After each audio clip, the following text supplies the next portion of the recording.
Bos, saya tengah diet ni, bos. Boleh lah.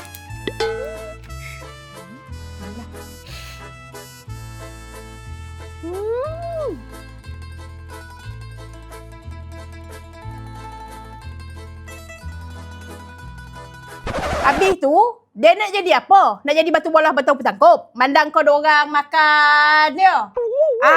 Dan tak kira. Dan tak ada nak diet dah. Dan nak gemuk.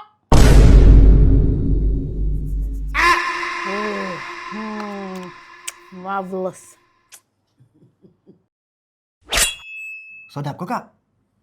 Sedap gila cakap